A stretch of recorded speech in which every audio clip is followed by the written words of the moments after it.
අන්තිමට කියන්න දෙයක් තියෙනවා මේකෙදී අන්තිමට වැඩේ අල්ලාගෙන ඉන්න පිරිස විතරයි දිනන්නේ. අල්ලාගෙන ඉන්න පිරිස ඉතාලම ලේසියෙන් දිනනවා. හරිද? ඒ කියන්නේ ෂයි එකකදී මැද්දෙන් ට්‍රැක් පනින්න නැතුව වැඩ කට් කරගන්න නැතුව සියලුම බාධක දරාගෙන සෙට් එකක් ඉතුරු වෙනවනේ. ඕන් ওই සෙට් එක අනිවාර්යෙන් දිනනවා. හරිද? ඒ කියන්නේ විවිධාකාරයේ ප්‍රශ්න එනවනේ ෂයි එකක් මැද්ද ගත්තම ඇත්තම වෙන්නේ ඒකනේ. 80000ක් විභාගයට එනවා. يعني කලින්ම 80000ක් විභාගය කරන්න බලාපොරොත්තු වෙමින් ඉන්නවා.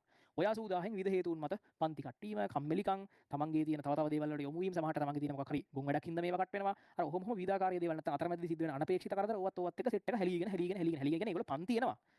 විභාගේ ලියන සීන් එකේ ඉන්නවා. නමුත් වැඩ කරන්නේ නැහැ. කියන්නේ මොන හරි වේගෙන සෙට් එක අඩු වෙගෙන යනවා. අඩු වෙනවා කියන්නේ ඒගොල්ලෝ භෞතිකව පන්ති වල ඉන්නවා. නමුත් වැඩ කිරීම පවත්වා ගන්න නැහැ. ඔහොම සෙට් එක ඉතුරුලා අන්තිමට 10000ක් විතර තමයි විභාගෙට ඇත්තම ලෑස්ති වෙලා ගිහලා ලියන්නේ. 10000ක් හෝ ඊට අඩු ප්‍රමාණයක් තමයි විභාගෙට ලෑස්ති වෙලා ගිහලා ලියන්නේ ඕනෙම අවුරුද්දක.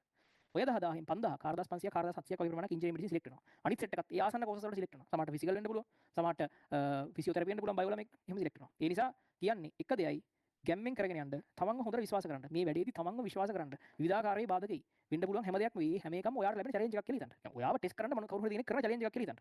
අනිවාර්යයෙන් මේකේ බාධක එනවා. ඒ හැම දෙයක්ම සතුටින් ගන්න. මට මේ ගේමක් දැන් ඔන්න වදින්නයි යන්නේ. මට දැන් මේකෙන් ගැලවෙන්නයි යන්නේ. මට අලුත් ප්‍රශ්නයක් එන්නයි යන්නේ. හරි. ඒක සතුටින් ගන්න. සතුටින් විසඳන්න මේ ප්‍රශ්නේ. හරිද?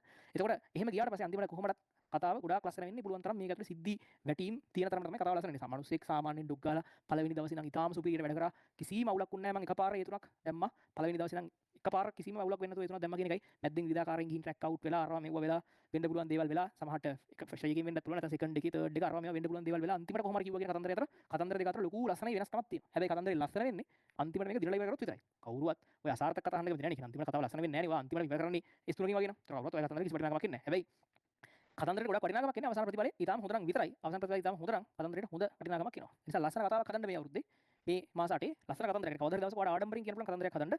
මට මෙච්චරත් ප්‍රශ්න වුණා. මෙහෙමත් වුණා. මෙහෙමත් අතහැරලා දැම්මා. ඊත් මම මෙහෙම කරා කියන පුළුවන් ලස්සන කතන්දරයක් හදන්න. හරි. එහෙනම් මේ වෙනකන් හිටියානම් සුපිරි. මේ වෙනකන් වැඩි කරගත්ත කියන්නේ නියමයි. විදාකාරී ප්‍රශ්න තියාගෙන. හරි.